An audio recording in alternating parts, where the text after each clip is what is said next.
لباس ہے پھٹا ہوا غبار سے اٹا ہوا، تمام جسم نازنی چدا ہوا کٹا ہوا، یہ نبی کا نور عین ہے، یہ بالیقین حسین ہے، یہ حسین ابن علی ہے رضی اللہ تعالیٰ عنہ۔ پھر چاند بادلوں میں گھر جاتا ہے، شامی گنڈے تیر برساتے ہیں، تلواروں سے آپ کے بدن پر ضربیں لگاتے ہیں اور نیزوں سے آپ کے بدن کو پرو دیتے ہیں۔ جب آپ کا پیراہن بعد میں اتارا گیا تو آپ کے پیراہن میں 122 سوراخ تیروں کے تھے، 33 زخم تلواروں کے اور 34 گھاؤ نیزوں کے تھے۔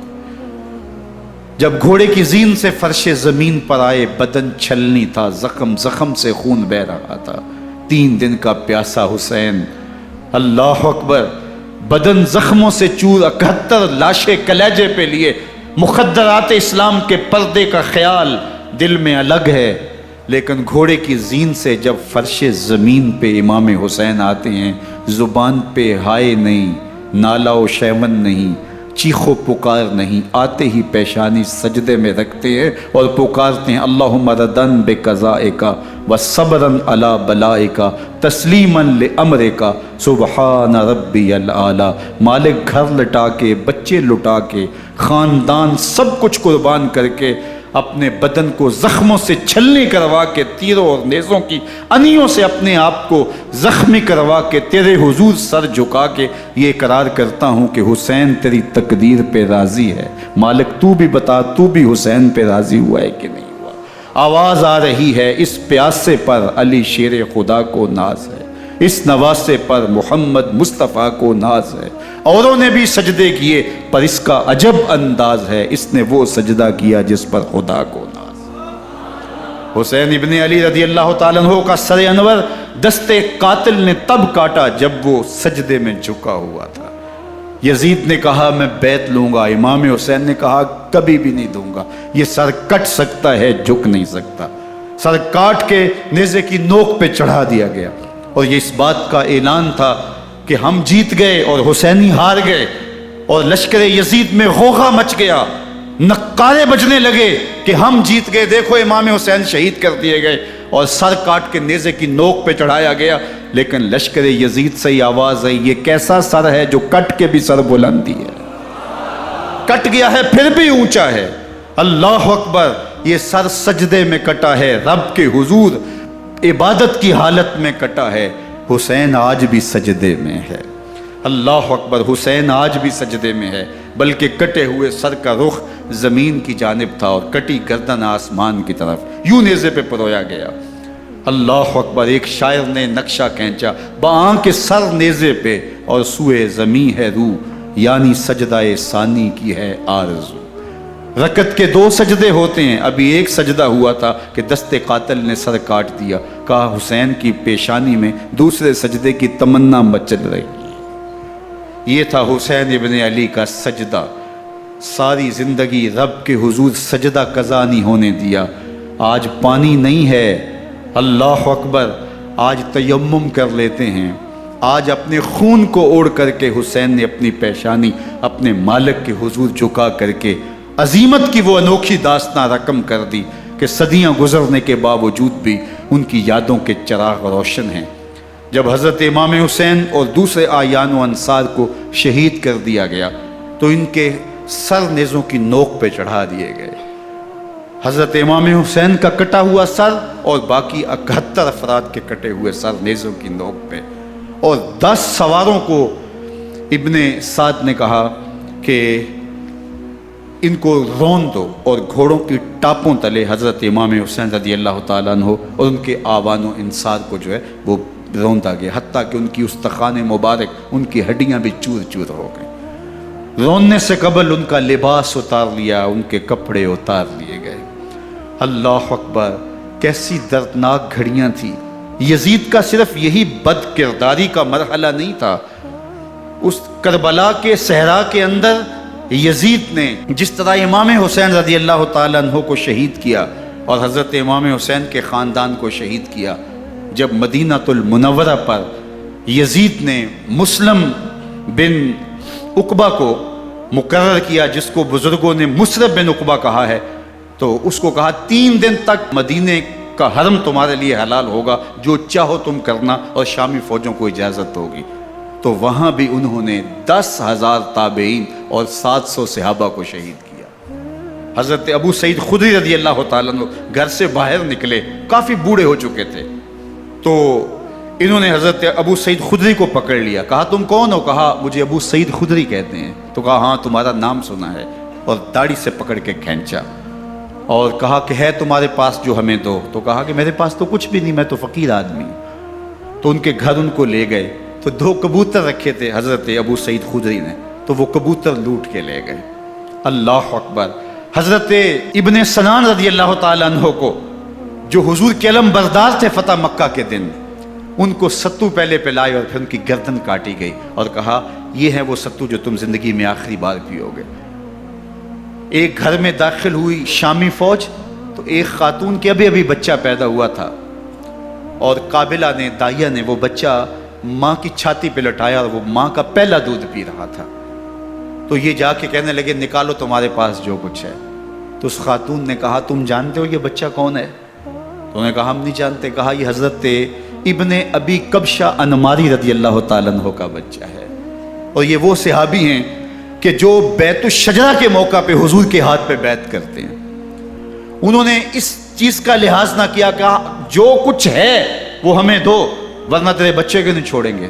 تو ماں بچے سے مخاطب ہو کے کہتی ہے، ابھی بچہ پیدا ہوا ہے اور ماں سے پہلا دودھ پی رہا ہے، کہ بیٹے اگر میرے پاس کچھ ہوتا، وہ قیمتی سے قیمتی چیز بھی ہوتی، تیری جان کے لیے قربان کرتی، لیکن اس وقت میرے پاس کچھ ہے نہیں۔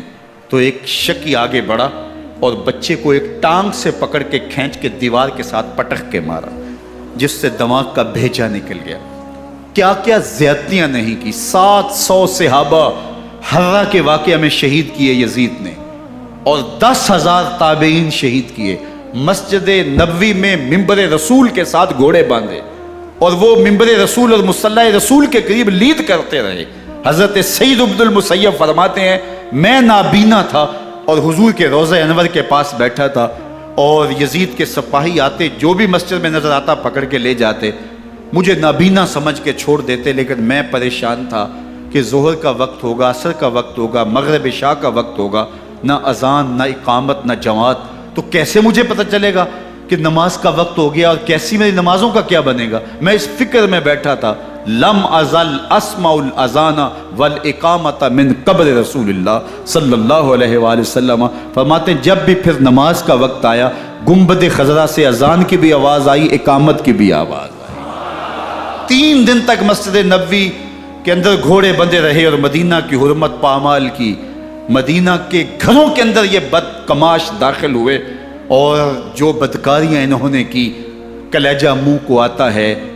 1002 شیزائیں ان بدکاروں کی بدکاریوں کی وجہ سے کنواری حالت کے اندر حاملہ ہوئی۔ 3 دن تک مدینے کا حرم انہوں نے پامال کیا، اور پھر مکہ المکرمہ میں کعبہ اللہ پر گولے برسائے، اور کعبہ کا غلاف جل گیا۔ وہ تو یزید مر گیا، اور حضرت عبداللہ ابن زبیر رضی اللہ تعالیٰ عنہ نے اپنی خلافت کا اعلان کیا۔ یزید کے یہ کرتوت تھے، ادھر اہل مدینہ کو ستایا، ادھر اہل مکہ کو ستایا، اور رسول اللہ صلی اللہ علیہ وسلم کے خانوادے کی بے حرمتی اور توہین کی۔ نہ صرف انہیں قتل کیا گیا، ان کی لاشوں پہ گھوڑے دوڑائے۔ ابن سعد اور شمر جو ہے وہ خیموں میں داخل ہوا، اور مخدرات اسلام کی چادریں چھیننے کی کوشش کی۔ حضرت زینب سلام اللہ علیہ نے مخاطب ہو کے کہا ہمارے چہرے کے رکھوالے چلے گئے ہیں، ظالم تو خیال نہیں کرتا ہم رسول اللہ کی بیٹیاں ہیں۔ حضرت شہربانو، حضرت زین العابدین اور حضرت زینب سلام اللہ علیہ، ان تینوں کو ایک اونٹ پہ باندھا گیا، اور باقی اونٹوں پہ باقی سادات کو، حضور کی شہزادیوں کو باندھا گیا، رسیوں میں جکڑا گیا، اور اونٹوں پہ باندھ کر کے کوفے کی جانب آگے آگے شہیدوں کے سر چل رہے ہیں، اور پیچھے یہ قافلہ چل رہا ہے۔ اور جب یہ قافلہ وہاں سے گزرا جہاں لاشیں پڑی تھی، امام زین العابدین 14 سال کے تھے اور بیمار تھے، اور ان کا حوصلہ نہ ہوا، وہاں غشی ان کے اوپر آنے لگی، اور وہ منظر ابن کثیر نے، باقی لوگوں سب نے لکھا ہے کہ پھر جب ان کی یہ حالت ہوئی تو پھر سیدہ زینب سلام اللہ علیہ، جنہوں نے ابھی تک بڑے حوصلے کے ساتھ ساری مشکلات کا مقابلہ کیا تھا، اب ان کے بندھن ٹوٹ گئے اور آنکھوں سے آنسو بہنے لگے، اور سیدہ زینب تھے امام حسین رضی اللہ تعالیٰ عنہ کی لاش پہ کھڑے ہو کے، اور وہ روندی ہوئی لاش، ٹوٹی ہوئی ہڈیاں، اور وہ پریشان بدن، کٹا ہوا سر نیزے کی نوک پہ، اور لاش یہ پڑی ہے۔ تو حضرت سیدہ زینب نے مدینے کی طرف منہ کر کے جو ہے وہ حضور سے فریاد کی، یا محمد آہو، یا محمد آہو، ھذا حسین بالآراء مزمل بالدماء، یا محمد آہو بناتوں کا سبایا۔ یا رسول اللہ، اے پیارے آقا، یا جد آہو، اے ہمارے نانا محترم، یہ دیکھیے آپ کا حسین پڑا ہوا ہے۔ بدن سے کپڑے اتار لیے گئے، خاک ہوائیں اڑا رہی ہیں، اور اس کے اوپر چادر جو ہے وہ مٹی کی پڑ گئی ہے۔ حضور آپ کی اولاد کاٹ دی گئی، اور پھر کہا بناتوں کا سبایا۔ حضور دیکھیے آپ کی بیٹیوں کے ہاتھ باندھ دیے گئے ہیں، اونٹوں پہ کس دیا گیا ہے، سر شہیدہ آگے آگے چل رہے ہیں، اور حضرت سیدنا امام حسین کا آگے آگے سر ہے۔ راستے کے اندر ایک جگہ آئی، رات گزری اور ان کو اتارا گیا۔ رات کا موقع تھا، ایک خاتون آئی اور اس نے کوئی کھانا پیش کیا ان کو، اور کہا کہ میں کسی زمانے میں حضرت سیدہ فاطمہ زہرا کی نوکری کیا کرتی تھی، ان کی لونڈی تھی، ان کی کنیز تھی، اور آج مجھے پتہ چلا کہ آپ لوگ گزر رہے ہیں، تو میں نے کہا کہ میں اپنی مخدومہ کے خاندان کی خدمت کروں۔ اور پھر اس نے کہا کہ اس وقت سیدہ کی گود میں ایک 6-7 ماہ کی بچی تھی جس کو زینب کہا کرتے تھے۔ تو سیدہ زینب نے کہا کہ اماں اگر پہچانتی ہو تو وہ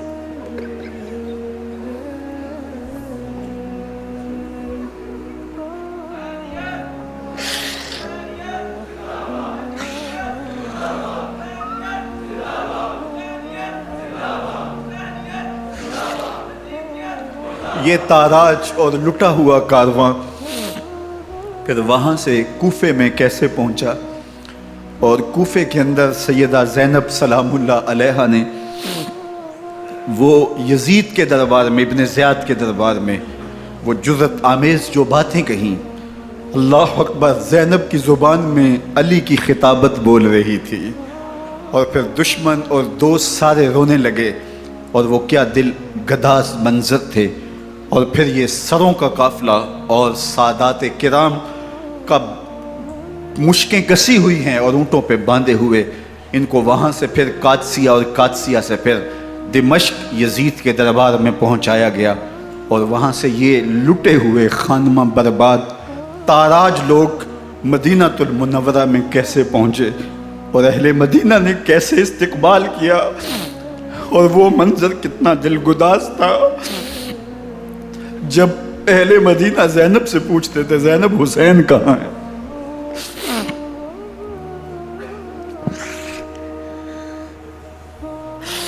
بے مروت بے وفا، تیرا بھی کیا افسانہ ہے، جس نے اپنی ہی شمع کو گل کیا تو وہ پروانہ ہے۔ اپنے پیغمبر کے شہزادوں کو اور اپنے پیغمبر کی شہزادیوں کو جو دکھ اس امت نے دیے، یہ کائنات کی ایک انوکھی داستان ہے۔